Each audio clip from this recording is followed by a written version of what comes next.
उत्तराखंड मदरसा board ने एक महत्वपूर्ण फैसला लिया है, जिसकी चर्चा पूरे देश में शुरू हो चुकी है। बोर्ड के अध्यक्ष ने मदरसों में ऑपरेशन सिंदूर के बारे में पढ़ाने का निर्णय लिया है, जिसका उद्देश्य छात्रों को भारतीय सेना के पराक्रम और बलिदान की कहानियों से परिचित करना है।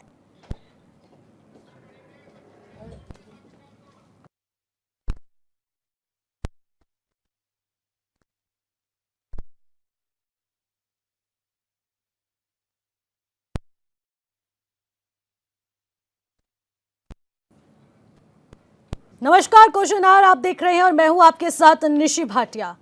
ऐसे मुद्दे की जम्मू कश्मीर के पहलगाम में आतंकी हमले के बाद देश की सेना ने ऑपरेशन सिंदूर को अंजाम दिया, जिसमें सैकड़ों आतंकी मारे गए। सेना के सम्मान में कांग्रेस से लेकर बीजेपी तक तिरंगा यात्रा कर रही है, जिसमें सैकड़ों लोग शामिल हो रहे हैं और सेना पर गर्व कर रहे हैं। और अब उत्तराखंड मदरसा बोर्ड ने भारतीय सशस्त्र बलों की इसी पराक्रम की कहानी को मान्यता प्राप्त मदरसों में पढ़ाने का निर्णय लिया है, जिसका विपक्ष ने भी स्वागत किया है, लेकिन सलाह के साथ। चर्चा करेंगे, पहले रिपोर्ट देखते हैं।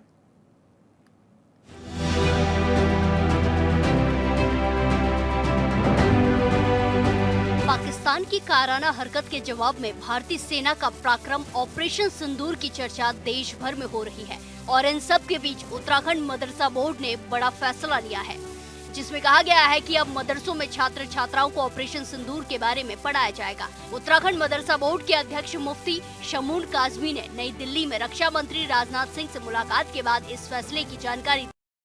माननीय रक्षा मंत्री भारत सरकार श्री राजनाथ सिंह से हमारी मुलाकात हुई, जिसमें देश के सूफी संत और इंटेलेक्चुअल मुस्लिम शामिल थे। हमने वहां ऑपरेशन सिंदूर की सफलता पर देश को और देश की सरकार को और माननीय रक्षा मंत्री और माननीय प्रधानमंत्री श्री नरेंद्र मोदी जी को मुबारकबाद दी और उनकी सफलताओं का पर उन्हें शुभकामनाएं पेश की। और हम अगला जो हमारा कदम है वो ये है कि हम उत्तराखंड राज्य के अंदर, जैसा कि हम बहुत सफल तरीके से हम अपने मदरसों को मुख्य धारा से मेन स्ट्रीम से जोड़ रहे हैं, जिसे 60 साल में कांग्रेस ने अपने कार्यकाल के अंदर मेन स्ट्रीम से दूर किया था। हम माननीय मुख्यमंत्री श्री पुष्कर सिंह धामी जी के मार्गदर्शन में, उनके नेतृत्व के अंदर हम ये कोशिश करेंगे कि हम मदरसों के अंदर सफल ऑपरेशन सिंदूर को की गाथा को हम शामिल। धामी सरकार के फैसले पर उत्तराखंड वक्फ बोर्ड के अध्यक्ष शादाब शम्स ने कहा कि ऑपरेशन सिंदूर की सफलता हमारी पीढ़ियों को पता होनी चाहिए। भारत के शूरवीर किस तरह से अपने प्राणों को न्यौछावर करके इस देश की रक्षा करते हैं, इस तरह के विषयों को सिलेबस में अंकित करना सरकार की सराहनीय पहल है। हमारा मानना है कि हम अपने मदरसों को स्मार्ट बनाने जा रहे हैं और उन मदरसों में हम एनसीईआरटी का उत्तराखंड सिलेबस पढ़ाएंगे। और हमारा साथ में ये भी मानना है कि उत्तराखंड के अंदर, क्योंकि हम सैन्य धाम भी हैं, तो हमारे मदरसे के बच्चे अब तमाम जो वीर गाथाएं हैं सेना की, वो तमाम वीर गाथाएं भी पढ़ेंगे। और उसमें ऑपरेशन सिंदूर में जो हमारी सेना का शौर्य रहा, जिस तरह से आतंकवादी कैंपों को उड़ाया गया, उन नापाकिस्तान के जो नापाक मंसूबे आतंक के रूप में पल रहे थे पीओके में, जैसे उन्हें ध्वस्त किया गया। मेरा एक एक बच्चा उनको पढ़ेगा, कुकृत्यों को जानेगा कि कैसे इस्लाम के नाम पर, कैसे मजहब के नाम पर, कैसे किसी व्यक्ति का धर्म पूछकर अधर्म का काम करने वालों को कैसे मेरे भारतीय सेना ने धर्म सिखाया है। वहीं इस मामले पर उपनेता प्रतिपक्ष भुवन चंद्र कापड़ी ने कहा कि भारतीय सेना का जो शौर्य है, जो पराक्रम है, उसकी जानकारी बच्चों को होनी चाहिए। सरकार का फैसला सही है, लेकिन ये सिर्फ उत्तराखंड ही नहीं बल्कि पूरे देश के बच्चों को पढ़ाई जानी चाहिए, ताकि देश के भविष्य को ये पता चल सके कि कब कब सेना ने किस तरह बहादुरी से जीत हासिल की। देखिए, बिल्कुल भारतीय सेना का जो ऐश्वर्य है, जो पराक्रम है, वो पढ़ाया जाना चाहिए। वो जब से भारतीय सेना बनी है और जो हमारे 62 के, 65 के, 71 के, कारगिल, बहुत सारे युद्ध हैं, उसमें ऑपरेशन सिंदूर भी है, इससे पहले भी हुआ था पुलवामा से पहले के बाद, जो ये सारे ही चैप्टर पढ़ाए जाने चाहिए। और देश सेवा का भाव, वो एक स्पेसिफिक चैप्टर है और पूरे देश में उसे कंपलसरी करना चाहिए, सिर्फ एक जगह पर नहीं। देश सेवा का भाव और हमारे सेना का जो पराक्रम है, जो आज हमारे देश को आज़ाद होने के बाद तब से आज तक, उस पराक्रम को सबके सामने लाना चाहिए और उसे एक सब्जेक्ट बनाना चाहिए और उसको पूरी तरह से जो शिक्षा नीति हमारी उसमें लगाया जाना चाहिए। वहीं इस पूरे मामले पर भारतीय जनता पार्टी के विधायक भोपाल राम टमटा ने कहा कि ये बेहद अच्छा कदम है। बीजेपी भी अपने कार्यक्रम के तहत आने वाली पीढ़ी को ये जानकारी दे रही है कि हमारी सेना ने किस तरह से पहलगाम की घटना का बदला लिया है। जहाँ तक शिक्षा की बात है या इतिहास की बात है तो निश्चित रूप से भारत देवभूमि और विश्वगुरु रहा है और यहाँ की जो संस्कृति है, यहाँ की जो सांस्कृतिक धरोहर है, उसको पूरा विश्व भी इस बात को महसूस करता है। और मैं समझता हूँ कि अगर आज हम अपने वेद का, अपने उपनिषदों का, अपने संस्कारों का, अपने धर्म जो हमारी संस्कृति रही है, अगर उसको हम अपने सब्जेक्ट में, विषयों में लाते हैं, अपने बच्चों को, अपने आने वाली पीढ़ी को अगर हम उस बात को रखते हैं तो इसमें कोई किसी प्रकार का किसी को वो नहीं होना चाहिए। उत्तराखंड वीरों की धरती है और ऑपरेशन सिंदूर में हमारी सेना ने अद्भुत बहादुरी दिखाई है। देश की जनता ने सेना के शौर्य को सराहा है। HNN 24x7 के लिए देहरादून से योगेश आर्य की रिपोर्ट।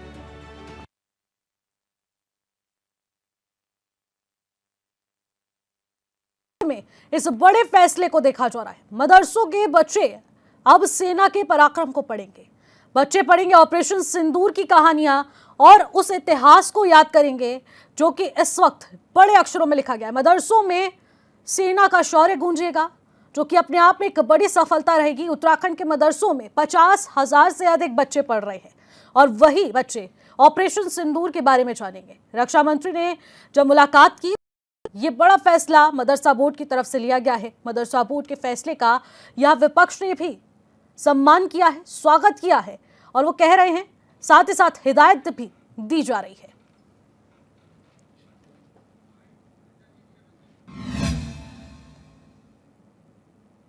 तो उत्तराखंड मदरसा बोर्ड का यह बड़ा फैसला है। मदरसे के बच्चे अब सेना का पराक्रम पढ़ेंगे। बच्चे ऑपरेशन सिंदूर की कहानियों को पढ़ेंगे। तो यानी कि आप समझ सकते हैं, एक तरफ विपक्ष सराहना कर रहा है और इस फैसले का स्वागत कर रहा है, लेकिन दूसरी तरफ हिदायत भी दी जा रही है। चर्चा करते हैं, ज्यादा वक्त जाया नहीं करेंगे, मेहमानों से आपका परिचय करवा देती हूं।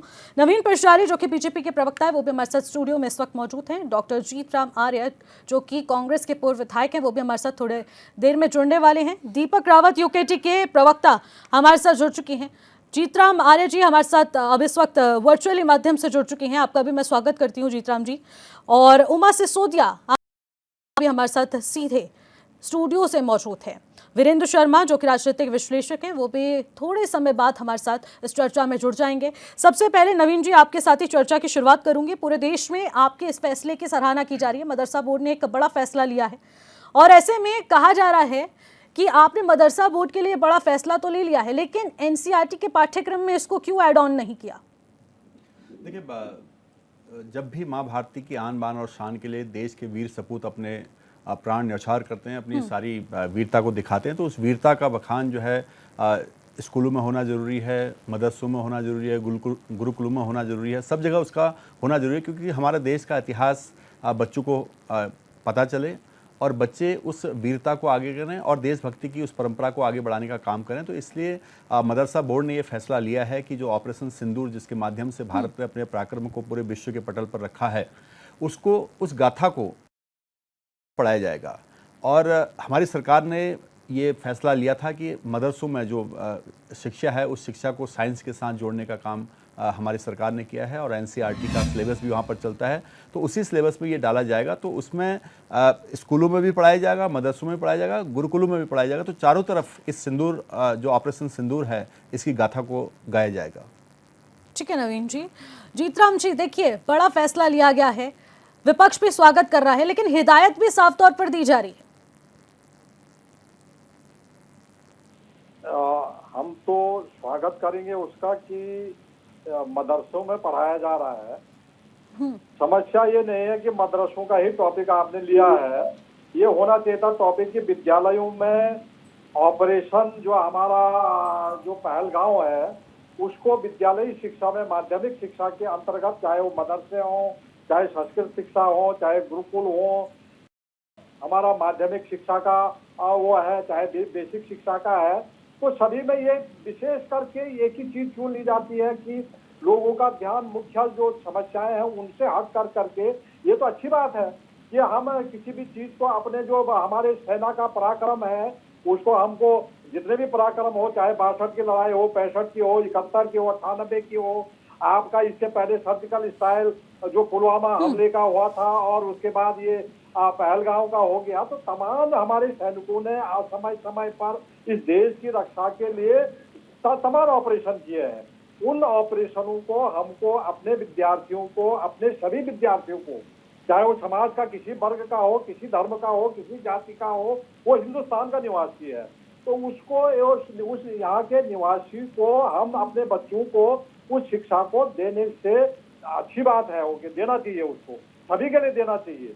लेकिन भाजपा का मैं देखता हूं कि स्पेसिफिक पिन पॉइंट करते हैं ऐसी चीजों को, ताकि लोगों का बेरोजगारी से ध्यान हट जाए, महंगाई से ध्यान हट जाए, गिरते हुए रुपये का मूल्य से ध्यान हट जाए, तमाम जो सुविधाएं हैं उनसे ध्यान हट जाए, और उसमें जो है एक इस तरह का माहौल क्रिएट करते हैं कि जिससे आपस में व्यवस्था आदमी के अंदर उत्पन्न हो, तो ये चीज अच्छी नहीं है। पूरे हमको चाहिए कि हमारे सेना का पराक्रम सभी हमारे बच्चे सीखें, सुने और उसको पढ़ें।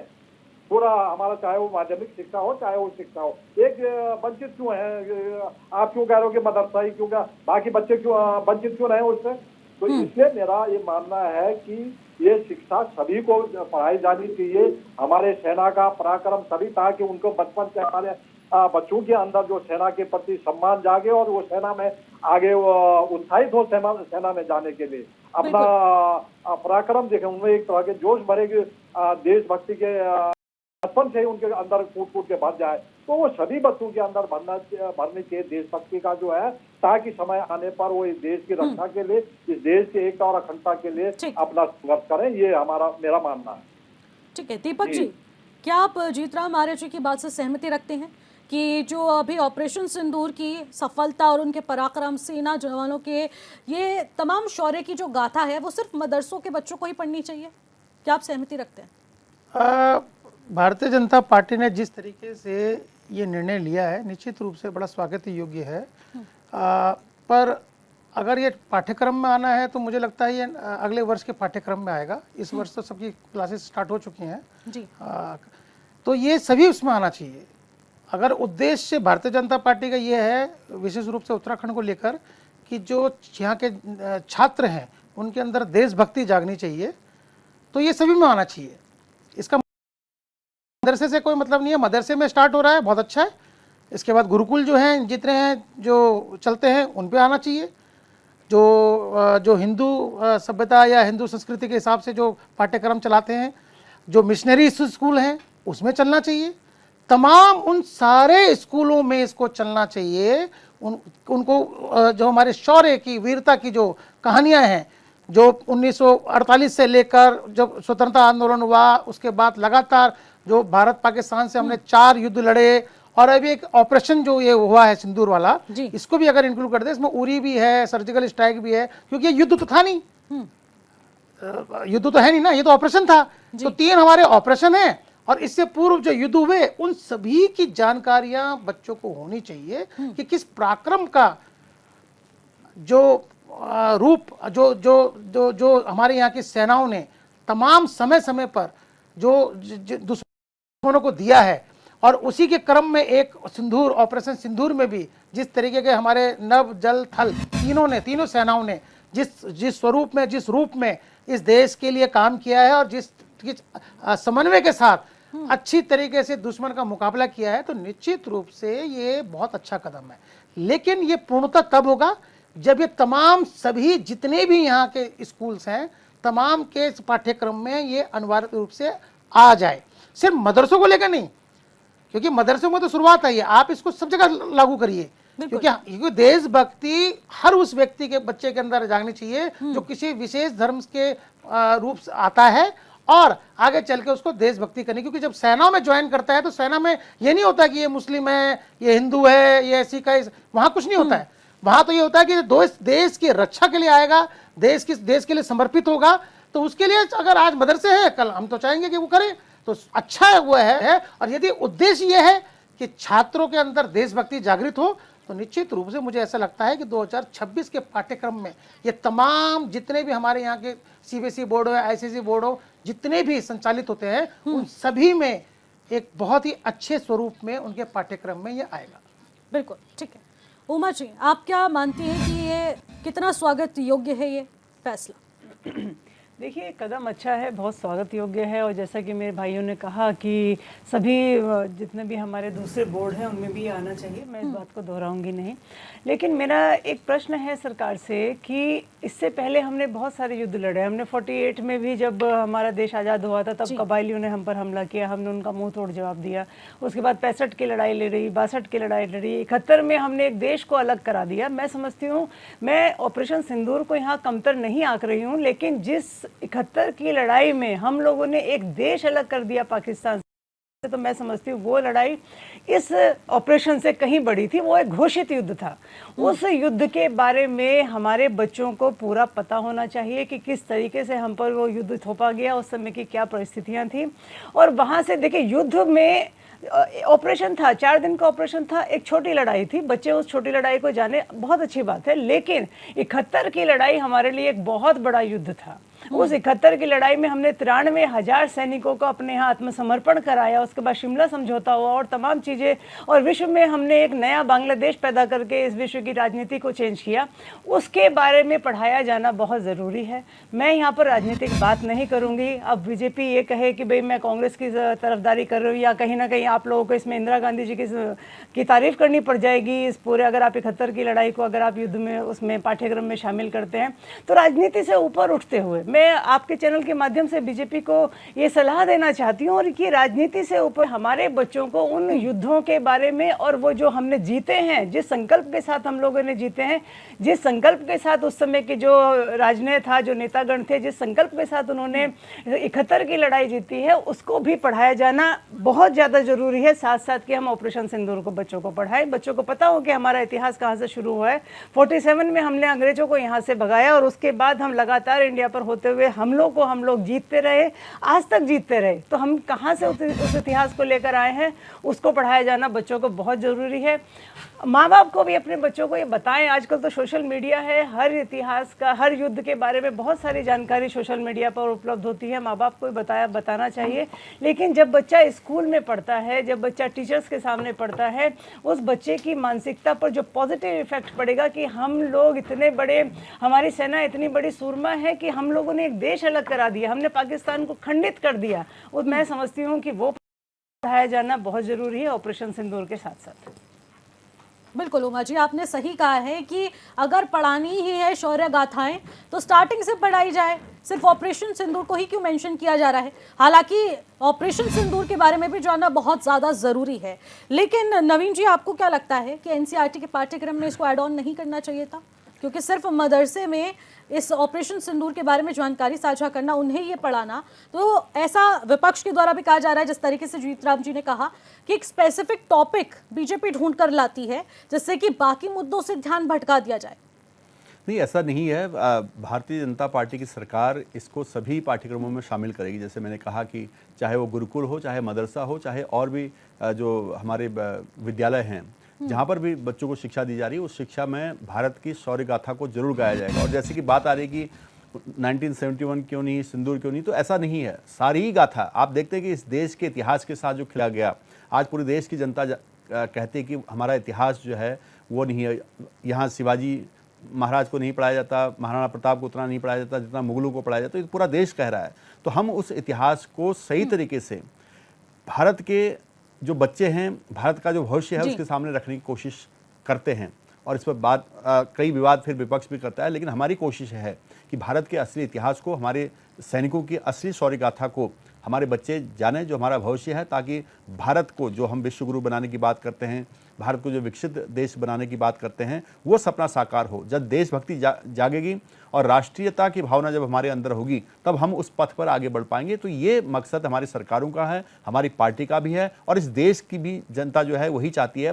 तो पूरा देश एक मत है कि हम जब अपनी गाथा है, जो हमारी वास्तविकता है, उसको हम सही तरीके से पेश करें। वो मदरसा, गुरुकुल या विद्यालय का नहीं है, सभी जगह पढ़ाया जाएगा। जहाँ से हमारे बच्चों को उस वीर गाथा के बारे में पता चलना चाहिए, वहाँ वो पाठ्यक्रम और सही तरीके से डाला जाएगा। ठीक है नवीन जी। वीरेंद्र शर्मा जी, जो कि राजनीतिक विश्लेषक है, वो भी हमारे साथ सीधे ऑनलाइन के जरिए जुड़ चुके हैं। वीरेंद्र जी, देखिए, यहाँ पर उत्तराखंड सरकार ने एक बहुत अहम फैसला ले लिया है। मदरसों में ऑपरेशन सिंदूर के बारे में पढ़ाया जाएगा, लेकिन इसी क्रम में राजस्थान में भी ये फैसला लिया गया। लेकिन दोनों में अगर डिफरेंस देखा जाए तो ये है कि ऑपरेशन सिंदूर के बारे में सिर्फ मदरसों में पढ़ाया जाएगा उत्तराखंड में, लेकिन दूसरी तरफ राजस्थान में सभी पाठ्यक्रम में इसको ऐड ऑन कर दिया गया है। दोनों फैसलों को आप किस तरीके से देखते हैं? देखिए, ये एक सोचनीय विषय है जी। एक्चुअली इसमें जो साफ साफ नज़र ये आता है, उत्तराखंड सरकार का जो ये आदेश है या जो उनका इस टाइम जो इन्होंने इस बारे में जो बात रखी है जी कि मदरसों में पढ़ाया जाएगा, बाकी जगह नहीं पढ़ाया जाएगा। ये पहली बात तो इसमें सीधा सीधा हमें राजनीति नज़र आती है कि शायद प्रदेश सरकार कोई राजनीतिक हित के तौर पे तो नहीं देख रही है इस चीज़ को, पहली चीज़। और दूसरी बात, आपको देखो ये पता होना चाहिए सरकार को कि भाई हमारा जो इतिहास अभी जो हम पढ़ते हैं वो 3 तरीके से इतिहास को विभाजित करते हैं। एक आपका पौराणिक इतिहास होता है, और एक आपका मध्यकालीन इतिहास होता है, और एक आधुनिक इतिहास होता है जी। तो जो पौराणिक इतिहास है उसको धीरे धीरे बहुत कम संकुचित कर दिया है हिस्ट्री के सिलेबस में, और हिस्ट्री में मेडिवल इंडिया को में ज्यादा मुगलों के अत्याचार, मुगलों के जो उनके उस टाइम के नवाबी ठाट वाट थे, इन सब के बारे में उजागर है चीजें। परंतु जो आधुनिक इतिहास है वो बहुत कम है। ये समझ लीजिए आप कि आधुनिक इतिहास 51 की क्रांति से आगे 1947 तक के बारे में जो कुछ घटनाएं उस टाइम आजादी के इस फ्रीडम स्ट्रगल के लिए जो भारत के हमारे फ्रीडम फाइटर्स ने की थी, उसकी कुछ घटनाओं का उल्लेख है। पूर्ण रूप से नहीं है उसका भी उल्लेख, लेकिन उसके बाद एक किताब आती है कि इंडिया आफ्टर इंडिपेंडेंस। जी। इंडिपेंडेंस के बाद 1947 के बाद आज 2025 है, 78 वर्ष हमें आजादी हो चुके हैं, आजाद होके हो चुके हैं।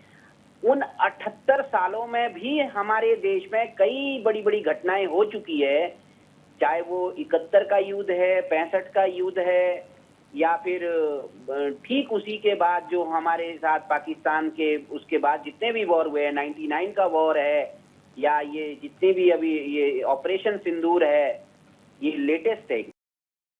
तो इन सबको भी शामिल करना चाहिए सरकार को, और ये सिर्फ किसी विशेष प्रदेश में नहीं होना चाहिए। देखिए, ये नेशनल सिलेबस में आना चाहिए।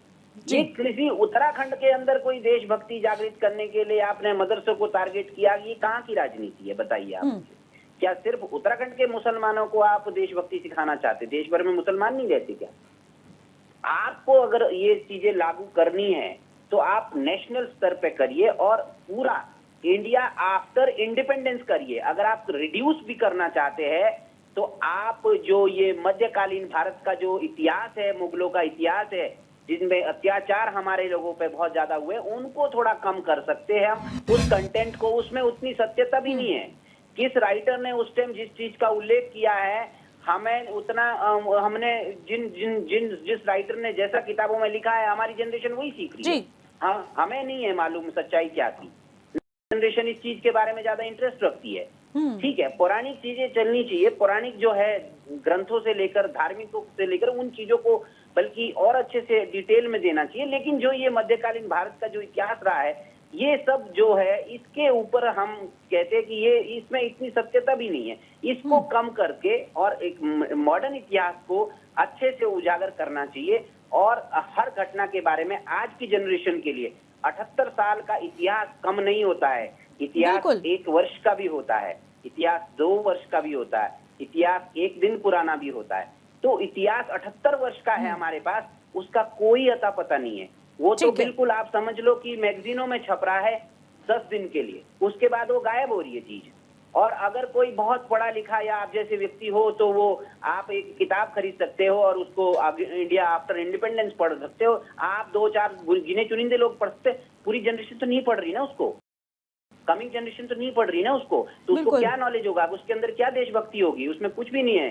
पेट्रोटिज्म खत्म हो रही है डे बाय डे। बिल्कुल बिल्कुल, इस चीज के बारे में विचार सरकार को जरूर करना चाहिए। फिलहाल यहाँ रुकेंगे एक छोटे से ब्रेक के लिए।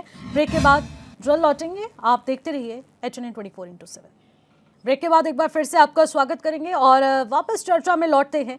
हम बात कर रहे थे कि मदरसों में अब बच्चों को ऑपरेशन सिंदूर पढ़ाया जाएगा और आखिरकार उसमें हमारे वीर के पराक्रम और शौर्य की गाथाओं को यहाँ पर सभी बच्चों को पढ़ाया जाएगा। लेकिन सवाल यही उठ रहा था कि आखिरकार सिर्फ मदरसों के बच्चों को ही क्यों।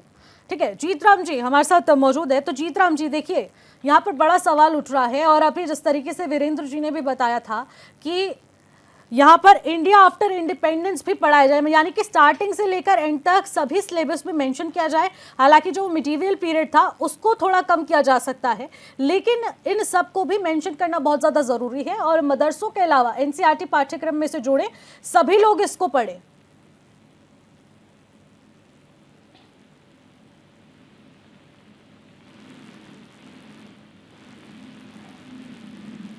जीतराम जी, शायद आपका माइक म्यूट है। ठीक है, जीतराम जी से कनेक्ट करने की कोशिश करते हैं। लेकिन दूसरी तरफ दीपक जी देखिए, बड़ा सवाल यही उठाया गया और वीरेंद्र जी ने भी बड़े अच्छे तरीके से इस बात का कि जिस तरीके से सरकार ने जो फैसला लिया वो स्वागत योग्य है, लेकिन मदरसों के अलावा बाकी बच्चों को इसको क्यों नहीं पढ़ाया जा रहा? आफ्टर इंडिपेंडेंस क्यों नहीं पढ़ाया जा रहा है? स्टार्टिंग से लेकर एंड तक सब सिलेबस में मेंशन किया जाए ना, जिससे बच्चे जाने कि पुलवामा अटैक क्या था, उरी अटैक क्या था और ऐसे तमाम जो कि सर्जिकल स्ट्राइक्स थे, एयर स्ट्राइक्स थी, उनके बारे में जानकारी बच्चों को होनी चाहिए। निशी जी, अगर भारतीय जनता पार्टी या वर्तमान में जो उत्तराखंड में शासन कर रही है सरकार है, ये अगर ये निर्णय लेती कि उत्तराखंड के तमाम जितने भी बोर्ड हैं उसमें सभी स्कूलों में ऑपरेशन सिंदूर पढ़ाया जाएगा, तो क्या हम डिबेट कर रहे होते? विषय क्या है? भारतीय जनता पार्टी क्या कर रही है? अगर ये निर्णय ले लिया जाता कि उत्तराखंड के तमाम स्कूलों में, तमाम बोर्डों में वर्तमान वर्ष के पाठ्यक्रम में या भविष्य के पाठ्यक्रम में ऑपरेशन सिंदूर पढ़ाया जाएगा, तो क्या यह विषय बनता? भारतीय जनता पार्टी चाहती है कि इसमें चर्चा की जाए। इन्होंने क्या कहा कि मदरसों में पढ़ाया जाएगा। मदरसों में कितने बच्चे हैं? 50,000। ये क्या कहना चाहते हैं? उद्देश्य क्या है इनका?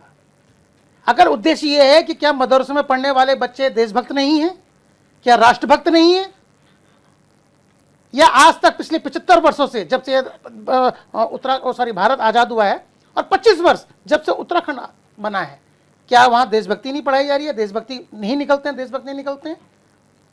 विषय यह है कि भारतीय जनता पार्टी चर्चा किस पे करवाना चाह रही है। भारतीय जनता पार्टी उन तमाम मुद्दों से जनता को और राजनीतिक विमर्श को किस तरीके से बदलना चाह रही है, दिशांतर करना चाह रही है। अगर यही निर्णय अगर भारतीय जनता पार्टी ले ले, स्वागत हम अभी भी कर रहे हैं, चाहे मदरसे में पढ़ाया जाए, लेकिन अगर सरकार का निर्णय है, सरकार अगर सभी बच्चों को चाहती है देशभक्ति आए, मैंने तो पहले ही अपने शुरुआत कि हाँ, मिशनरीज स्कूल में जितने भी आपके जो हिंदी पाठ्यक्रम से आते हैं उन सारे स्कूलों में तमाम बच्चों को 2025 के जो हमारा सिंदूर का जो ऑपरेशन हुआ उसमें सेना का जो पराक्रम था उसको पढ़ाना चाहिए और निश्चित रूप से पढ़ाना चाहिए। लेकिन खबर क्या दी भारतीय जनता पार्टी ने? मदरसों में पढ़ाया जाएगा। तो क्या बाकी सारे बच्चों में सिंदूर नहीं पढ़ाना चाहिए? क्या ये निर्णय नहीं हो सकता था?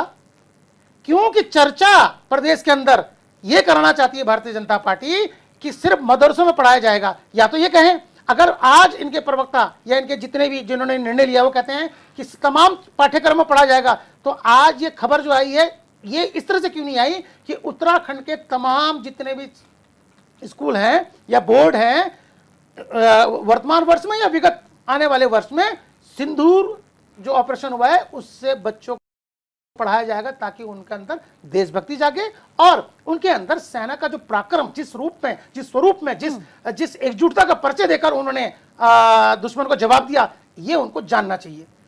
तो मुझे आप भी यही मानती है कि सेंटर ऑफ डिस्कशन टॉपिक के जरिए इसको इसीलिए हाईलाइट करने की कोशिश की जा रही है कि पर्टिकुलरली मदरसों को, बच्चों को ही यहाँ पर पढ़ाया जाएगा। आप भी देखिए, मानती हैं? बीजेपी की तो आदत है हर चीज़ को ये लोग इस तरीके से उसका फ़ायदा उठाने की कोशिश करते हैं कि कहीं ना कहीं वो फिर राजनीति उसमें स्टार्ट हो जाती है, फिर कहीं ना कहीं राजनीति की बू आती है। और जो इनका एक हर चीज़ को सांप्रदायिकता के रंग में रंगना है, आपने हमारे सैनिकों को भी कहीं ना कहीं खाली मदरसों में पढ़ाया जाएगा, मैं समझती हूँ ये बिल्कुल ठीक नहीं है। और मैं फिर से कहूँगी कि हमने एक बहुत बड़ा युद्ध जीता है, क्या आप उसको पढ़ाएंगे? क्या आप कह सकते हैं अपने पाठ्यक्रमों में कि इंदिरा गांधी जी ने उस समय बांग्लादेश को आज़ाद करा दिया, बिल्कुल अलग करा दिया, जबकि हम बलूचिस्तान अलग नहीं कर पाए, उससे पहले हम लोगों ने सीज फायर कर दिया। जो भी परिस्थिति, मैं अपने सैनिकों के साथ खड़ी हूँ, लेकिन कहीं ना कहीं तो अपने बच्चों को ये बताया जाना बहुत ज़्यादा ज़रूरी है। और हर बच्चे को, सिर्फ मदरसे में पढ़ने वाले बच्चे नहीं, पूरे देश के, पूरे राष्ट्र के हर बच्चे को ये पढ़ाया जाना बहुत ज़्यादा ज़रूरी है कि इस देश ने बहुत सारे युद्ध जीते हैं। और हमारे वो जो जिन लोगों को परमवीर चक्र हमारे सैनिकों को मिला है, उन परमवीर चक्र विजेताओं को एक पाठ्यक्रम में एक उनके लिए अलग से एक पाठ जरूर होना चाहिए हमारे 5वीं 6ठी क्लास के बच्चों को, जिनको पता हो कि ये लोग हैं जिन्होंने परमवीर चक्र जीता है। और परमवीर चक्र क्या होता है? जब हम छोटे थे तो एक सीरियल आया करता था परमवीर चक्र, आज तक उसकी एक एक एपिसोड हमें याद है, एक एक नाम हमें याद है। कितना गर्व महसूस होता है कि हमारे सैनिकों ने हमारे लिए किस तरीके से अपनी जान की कुर्बानी दी। तो उनके बारे में पढ़ाया जाना बहुत आवश्यक है।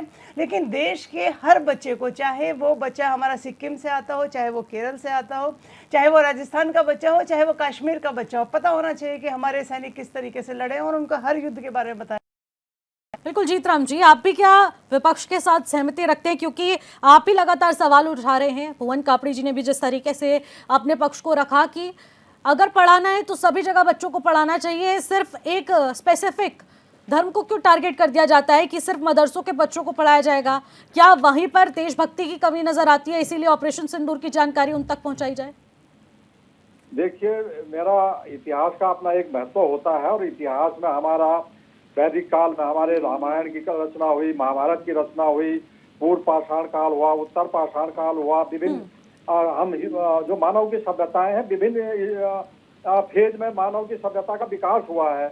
और जो हमारा इतिहास, अभी हमारे पत्रिका पॉलिटिकल एनालिसिस महोदय ने कहा था कि उन्होंने सही कहा है कि हम भाई एंशिएंट देखो तो हमारा प्राचीन इतिहास है, एक मध्यकालीन इतिहास है और एक आधुनिक इतिहास है। इतिहास का अलग महत्व होता है और इतिहास के चाहे वो कम हो या ज्यादा हो, लेकिन उसका ज्ञान भी होना जरूरी है। क्योंकि हम जब इतिहास को पीछे देखते हैं तो आगे के लिए तैयारी करते हैं। हमको आगे के लिए अपने को तैयार करने के लिए हमको उससे सबक मिलता है, या वहाँ की जो अच्छाइयाँ हैं, जो इतिहास में जो अच्छी चीजें हैं, उनको आगे बढ़ाने के लिए हमको मतलब। तो निश्चित रूप से ये केवल किसी भाजपा का तो एक वो बन गया कि हम किसको सांप्रदायिक रंग किस तरह से दे सकें उस तरह से, क्योंकि जबकि होना चाहिए था कि हम अपने जो हमारे सैनिकों का शौर्य है, जो हमारे सैनिकों ने जो पराक्रम दिखाया है, अभी हमारी बहन कह रही थी कि हमको जो अशोक चक्र है, परमवीर चक्र है, जो हमारे योद्धा थे, जो जिन्होंने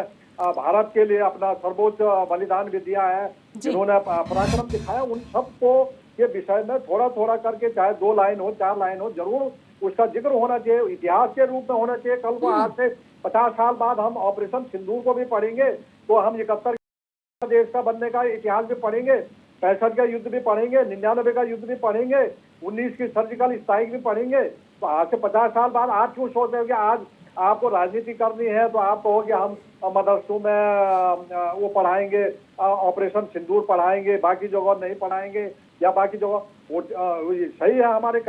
हमारे वक्ताओं ने अभी बताया कि हमको कश्मीर से लेकर के कन्याकुमारी तक हर बच्चे के अंदर हमको देशभक्ति जागृत करनी होगी। और देशभक्ति उनको बचपन से अगर वो सीखेंगे, बचपन से उनके सिलेबस में थोड़ा थोड़ा अध्ययन करेंगे, तो निश्चित रूप से आगे जा करके वो इस देश के लिए जो है अपना एक बहुत बड़ी भूमिका निभाएंगे। देश के लिए, हमारे लिए, भारत की एक और अखंडता के लिए वो अपना एक उनका विजन होगा, भारत के लिए एक विजन होगा उनका, वो भी अपना शौर्य और पराक्रम दिखाने के लिए लालायित होंगे। तो निश्चित रूप से सेना के प्रति भी, अन्य क्षेत्रों में भी देश के प्रति उन गाँव में, उन बालकों में, उन बच्चों में हमारे आज से तैयारी करेंगे हम।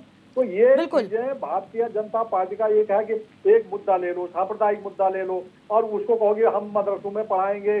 उसमें आपने कहना चाहिए था, भाजपा ने कहना चाहिए था कि भाई हम विद्यालयी शिक्षा में, चाहे वो मदरसे हों, चाहे वो मिशनरी स्कूल है, चाहे कोई और तरह के होंगे, हम उनके एजुकेशन में, सिस्टम में, पूरा एजुकेशन जहाँ जहाँ भी होता है उसमें हम इस तरह के इतिहास को लाएंगे। अपने जो भारत के जो लड़ाइयाँ लड़ी, भारत में जो हमारे सैनिकों का पराक्रम है, जो हमारे परमवीर चक्र विजेता, अशोक चक्र विजेता है, तमाम हमारे जो योद्धा हैं, हमारे जो सैनिक हैं, उनका इतिहास रखना चाहिए, उनको पढ़ाना चाहिए, उनको ये विषय में बताना चाहिए, ताकि हमारे बच्चे समझ। अब आप सेना में, आप वहाँ भी आप धार्मिकता, सांप्रदायिकता ला रहे हो।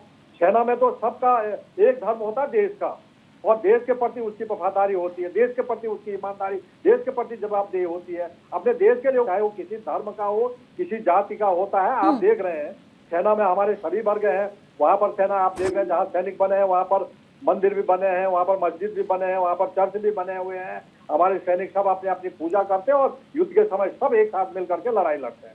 बिल्कुल जीतराम जी, बिल्कुल बिल्कुल। नवीन जी, देखिए यहाँ पर साफ तौर पर आपने भी सुना कि जीतराम जी ने सटीक बात कही है कि देशभक्ति के रंग में अगर रंगना ही है बचपन से ही सभी को, तो सभी बच्चों को रंगा जाए ना। जैसे हम भी चाहेंगे कि हमारे बच्चे भी ऑपरेशन सिंदूर के बारे में जाने, और ऐसे तमाम जो युद्ध हुए हैं आफ्टर इंडिपेंडेंस, उसके बारे में हम भी चाहेंगे कि हमारे बच्चे भी पढ़े, हमारे भाई बहन पढ़े और उसके बारे में जाने। और बचपन से ही देशभक्ति की भावना हर किसी के अंदर होनी चाहिए कि आखिरकार इंडिया क्या है, भारत क्या है, इसके बारे में हर एक बच्चे को जानने की बहुत ज़्यादा ज़रूरत है। लेकिन यहाँ पर विपक्ष एक तरफ ये भी कह रहा है कि ये सियासत के तौर पे किया गया है, इसको सांप्रदायिक मुद्दा बना दिया गया है, पर्टिकुलरली सिर्फ मदरसों में पढ़ाने के चक्कर में। देखिए निश्चित जी, मैं शुरुआती दौर में मैंने कहा कि ऑपरेशन सिंदूर की गाथा और भी अन्य सेना का जो पराक्रम है उसको सभी को पढ़ाया जाएगा।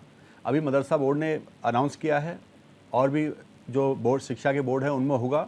हो सकता है कोई कल हो, कोई परसों हो, लेकिन ये गाथा सबको सिलेबस में पढ़ाया जाएगा, क्योंकि हमारे सैनिकों की शौर्य गाथा है।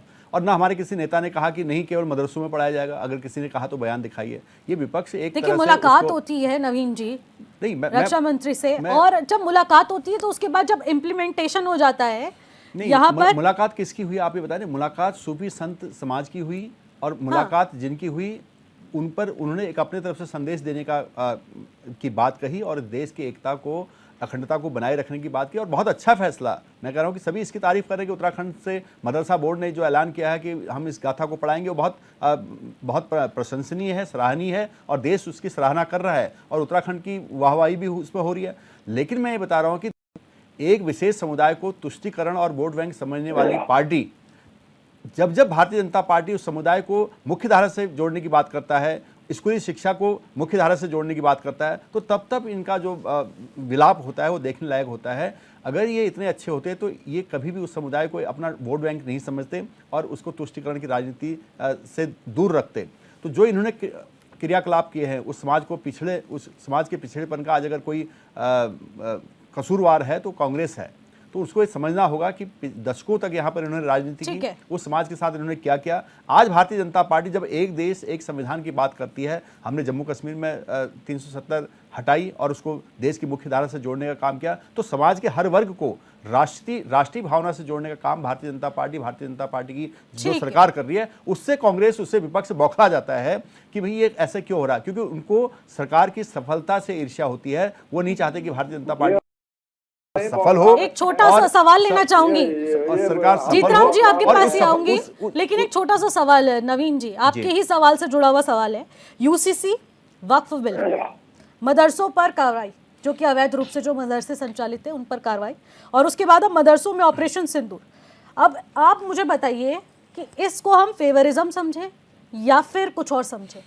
लेकिन निश्चित जी, मैं ये पूछना चाह रहा हूँ, क्या उत्तराखंड की सरकार ने इतने सालों में 4 ही डिसीजन लिए कि 2 ही डिसीजन लिए, यूसीसी या आज बवाल तो सबसे ज्यादा इन्हीं मुद्दों पर हुआ है। तो विपक्ष करता है ना, और चीजों पर नजरअंदाज हो जाता है। यहाँ पर हमने जो क्षैतिज आरक्षण देने की बात की क्रांतिकारियों को, राज्य आंदोलनकारियों को, उसको किसी ने नहीं सराहा।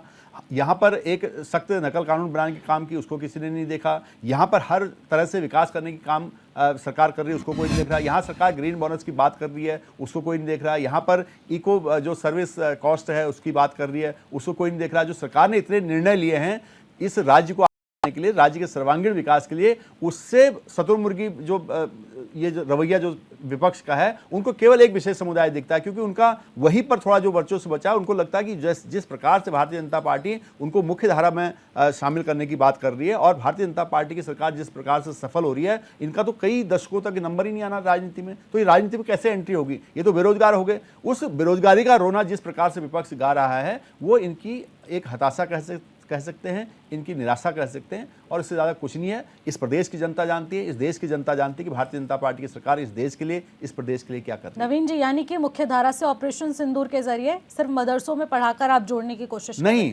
केवल ऑपरेशन सिंदूर नहीं, हर तरीके से वहां पर जो वैज्ञानिक शिक्षा है, जो एनसीईआरटी का जो सिलेबस अभी है, आपने बोला उस नहीं, नवीन जी, ऑपरेशन सिंदूर एक अलग चीज आपने है। यही बोला ना कि विपक्ष सवाल इसलिए उठाता है क्योंकि जब हम मुख्य धारा से जोड़ने की कोशिश करते नहीं, तो हैं मुख्य धारा से जोड़ने, ये पहली तभी घटना सवाल उठने लग जाते हैं। नहीं, पहली घटना नहीं, आज की बात है। इससे पहले भी जब यूसीसी की बात आई, जब दूसरी बात आई, बिल्कुल, अगर रोहिंग्या, देखिए रोहिंग्या, थोड़ा सा बताएं जरा, अगर रोहिंग्या आएंगे, मुख्य धारा में आ रहे थे, रोहिंग्या कंसंट्रेशन कैंपों में डाल सुनिए के। राजा, आप क्यों इस बात को मोड़ रहे हैं? अगर इस मोड़ देश नहीं में रहे, आपने अवैध कहा घुसपैठ मुख्य होती धारा में है, लेके आ रहे हैं, हम आपसे अगर क्वेश्चन पूछ रहे वही हैं पूछ कि रहा हूं। एनआरसी से बिल्कुल। कैसे मुख्य धारा में आ रहे थे, थोड़ा सा प्रकाश डालिए। मैं यही बोल रहा हूँ, एनआरसी है या जो सिटीजन अमेंडमेंट एक्ट है, वो यहाँ के लोगों के लिए नहीं है, वो उन घुसपैठियों के लिए है जिनको घुसपैठ कराई गई, जिनको अवैध तरीके से यहाँ बसाया गया, जिनके पहचान हो रही है। आज आप देख रहे हैं कितने लोग निकल रहे हैं देश में, पूरे इधर उधर जब उनकी छानबीन हो रही है, जब यहाँ पर सत्यापन हो रहा है, तो कितने लोग निकल रहे हैं। आप किसी घुसपैठिए को इस देश के नागरिक से कैसे जोड़ सकते हैं? इसका मतलब आप उनके साथ भेदभाव कर रहे हैं। हमारी सरकार नहीं भेदभाव कर रही है, हमारी सरकार के लिए पूरा राष्ट्र एक है, और राष्ट्रीयता की भावना से सबको जोड़ा जा रहा है। और मुझे लग रहा है कि हम सभी मुख्य मार्ग में आ रहे हैं, और एक साथ मिलकर इस भारत को विकसित राष्ट्र बनाना है, कितने और भारत को घुसपैठियों को विश्व डिपोर्ट कर दिया नवीन जी? इसीलिए घुसपैठिए इसी के लिए तो एनआरसी हो रही है, जिससे आप तिलमिला रहे हैं। सुनिए जरा, मैं बता रहा हूं, आप क्यों तिलमिला रहे हैं एनआरसी से? आपने कहा कि घुसपैठिए, जो आप घुसपैठिए, जो तिलमिला रहे अमेरिका ने हमारे जो लोगों तिलमिला को रहे हैं, एक दिन में वहां से जो उठाया, तिलमिला रहे हैं, और आपकी उनके तिलमिलाहट हाथ में, किस लिए है? उनके क्योंकि हम एनआरसी ला हाथों रहे में, हैं, पैरों हमने में सीए बेड़ियां लागू डाल किया, कर इंडिया भेज तभी तो होगा। दिया, जब पहले आपकी सीए होगा, सरकार चुप होकर सुनिए बैठी जरा, रही। आप लोगों के जवाब आज वो देने हिंदू, के हमारे आज वो लोगों को लोग, कितने अपमानजनक तरीके के साथ डिपोर्ट जी किया। आप छोड़िए मैं इस आपसे बात को। पूछना चाहती हूँ, आपने कितना अच्छा, डिपोर्ट सीए के कर बारे में दिया? आपको नॉलेज है कुछ? मैं सीए कानून के NRC बारे की में बात नॉलेज कर रही है? हूं, आपने कहा कि देश घुसपैठी हैं, देश का मैं जब मानती हूं बंटवारा हुआ था, घुसपैठी तब से वो हैं। लोग मैं मानती हूं अपने घुसपैठी हैं। नागरिकता आपने के लिए कितने यहाँ पर घुसपैठियों को तरस वापस रहे किया थे, आपने? और हमारी सरकार ने नहीं सीए जी, लागू किया, और मुझे आज उनको आंकड़ों में नागरिकता बात मिल गई कीजिए, है। आप और लोगों हमने ने वो काम कितने करके दिखाया। घुसपैठियों को उत्तराखंड बाहर में किया? सबसे ज्यादा नागरिकता आप दिलाने का काम लोगों हमने ने किया कितने है, हमने घुसपैठियों इनको को बाहर हेल्प किया? की है। कितने और हवाई आज जहाज में जब उनको बैठा नागरिकता बैठा मिलेगी के तो आपने एनआरसी भी घुसपैठियों लागू होगा। बांग्लादेश को यहाँ भेज एनआरसी दिया, भी लागू आपने होगा, पाकिस्तान घुसपैठिए यहाँ पर नहीं रहेंगे। जो आपकी सरकारों की मंशा है, जो दिल्ली में आप लोग कर रहे हैं, जो दिल्ली में आप झुग्गी झोपड़ी उनको बसा रहे हैं, वो भी अवैध रूप से जो बसा। इस देश में सीए लागू हो चुका है, एनआरसी भी आएगा। एनआरसी हुए जो आपने इसको वापस लिया था, 5 साल हो चुके हैं, क्या NRC भी उसके आएगा? बाद मैंने हमारी कहा सारी अभी सारी CA का खुफिया एजेंसी हमारी चुप होकर बैठ गई, अब हम लोग घुसपैठियों की पहचान नहीं कर रहे हैं। सीक्वेंस ही पता नहीं है तो फिर आपसे क्या बहस की जा सकती है? अब आप आपको कह जब रहे हैं कि सीक्वेंस हमने पता नहीं है, घुसपैठिए, पहले सीए है, उसके बाद एनआरसी है, और सीए चल रहा है आपने घुसपैठिए चिन्हित कितने किए लोगों को होंगे? नागरिकता मिल गई? बिल्कुल किया, यानी कि यहाँ भी अमेरिका हमसे आगे निकल गया, उसने घुसपैठिए उठाए, उसने घुसपैठियों को चिन्हित किया, गाड़ी में बैठाया, हवाई जहाज में बैठाया। हर देश अपने अपने तरीके से करता है, भारत भी अपने तरीके से करेगा। ठीक है, एक एक करके। ठीक हर है, देश अपने अपने तरीके से करता है, भारत भी उसको करेगा। अभी सीए 5 साल लागू में आप है, एक और घुसपैठिया एनआरसी चिन्हित एक-एक करके आप अपनी बात रखिए। नहीं हो रहे भाई, आप 5 साल में एक घुसपैठिया चिन्हित नहीं कर पाएंगे भाई, ये 5 घुसपैठिया पकड़े गए, से बाहर हमने हो इनको गए निकाल 5 के बाहर साल किया। में। अब क्या चाहते हैं आप बताइए, कहां तक पहुंचोगे? ठीक है, ठीक है, समाप्त हो गए। ठीक है। जीतराम जी, जी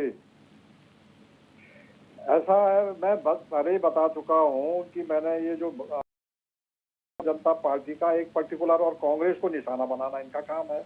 इनके पास तो कुछ मुद्दा तो है नहीं। जीतराम जी, हमें आपको निशाना बनाने की जरूरत नहीं, आप तो खुद निशाने हैं। आपके पार्टी का सिर्फ फुटबॉल, आपकी पार्टी के अंदर जो एक दल के अंदर दल है, उसी में आप मरे जा रहे हैं। हमें कोई निशाना बनाने की, हमें किसी को निशाना बनाने की जरूरत नहीं है। हमारा निशाना जहां था हमने वहां मारा, हमारा जो निशाना था वो हमने करके दिखाया। हमारा निशाना था पाकिस्तान के आतंकवादी ठिकाने, उनको हमने निशाना बनाया। आपको निशाना बना के क्या करेंगे?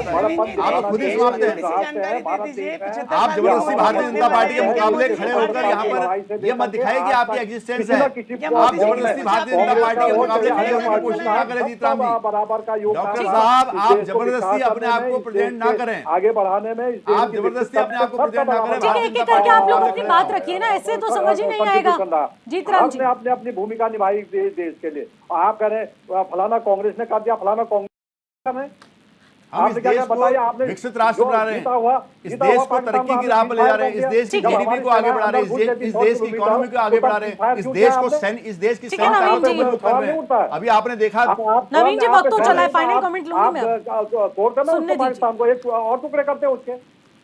हम कौन मना कर, पूरा देश आपके साथ खड़ा था, भारतीय जनता पार्टी के सरकार के साथ खड़ा था, पूरा देश सरकार के साथ खड़ा था, तो आपने सीज फायर क्यों करी आज रात?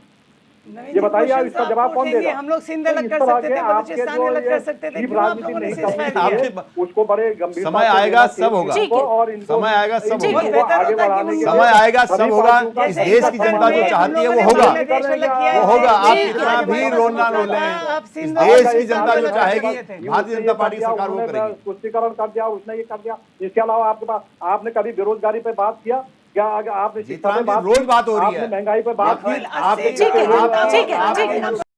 राजनीति की बात की, आप पॉजिटिव तरीके से कभी नहीं लेते नहीं। 80 करोड़ जनता को राशन दे रहे हैं और आप बात कर रहे हैं बेरोजगारी की। रुकिए, वीरेंद्र जी से सवाल ले लेती हूँ। Virendra ji, final comment. जी देखिए, ये बहुत जल्दबाजी होगा सरकार की इस तरीके की अनाउंसमेंट करना कि हम ऑपरेशन सिंदूर को फलाने मदरसों में पढ़ाएंगे, यहाँ पढ़ाएंगे, वहाँ पढ़ाएंगे।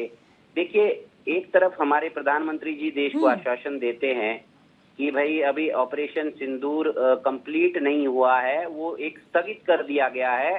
पाकिस्तान को उसकी कुछ कसौटी पे खरा उतरने के लिए जो मापदंड उन्होंने तय किए हैं, तो ही हम उस चीज को आगे करेंगे और ना करेंगे उनके साथ समझौता। वरना अभी आप कैसे ऐसे घोषणा कर सकते हैं? मेरे को ये ओछी राजनीति लगती है। और ये प्रदेश के मुखिया अगर इतनी बड़ी घोषणा करके, तो इससे बड़ा दुर्भाग्य नहीं हो सकता प्रदेश का, कि प्रदेश के मुखिया को इतना ज्ञान होना चाहिए कि अभी ऑपरेशन सिंदूर कंप्लीट नहीं हुआ है।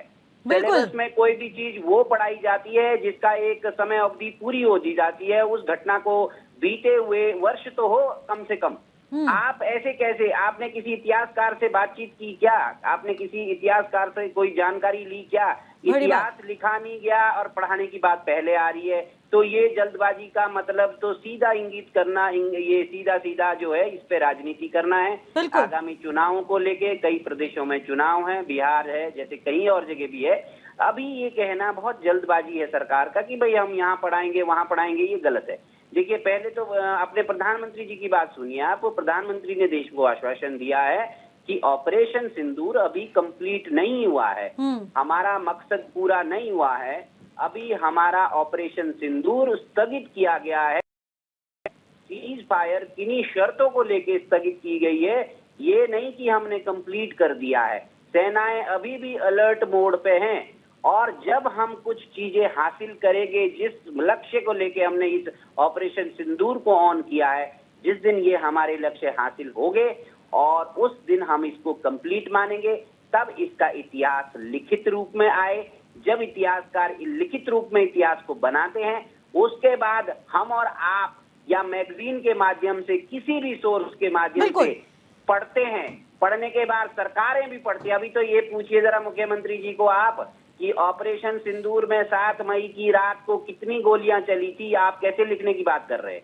आपको मालूम है कितनी गोलियां चली थी? हमारे कितने, हमें कितना नुकसान हुआ इसका आकलन है उनके पास? नहीं। उनको कितना नुकसान हुआ इसका आकलन है किसी के पास? किसी के पास नहीं। ये गोपनीय है, ये सारी चीजें गोपनीय है। सेना के पास है, सेना हमको नहीं देगी, वो उसकी इंफॉर्मेशन हमको नहीं देगी डायरेक्ट सेना। इसका भी तरीका होता है, इसका प्रोसेस होता है। गवर्नमेंट सोर्सेज के थ्रू जो इतिहासकारों को चीजें प्राप्त होगी, उन सोर्सों से जो इतिहास लिखा जाएगा, रचा जाएगा, उस इतिहास को आप उसमें उसके बाद आप पठन पाठन की बात कर सकते हैं। ठीक है वीरेंद्र जी, मैं आपको यहीं पर रोकना चाहूंगी, माफ कीजिएगा, समय की बहुत ज्यादा कमी है, इस चर्चा को यहीं पर रोकना पड़ेगा। आप सभी मेहमानों का हमारे साथ जुड़ने के लिए बहुत बहुत धन्यवाद।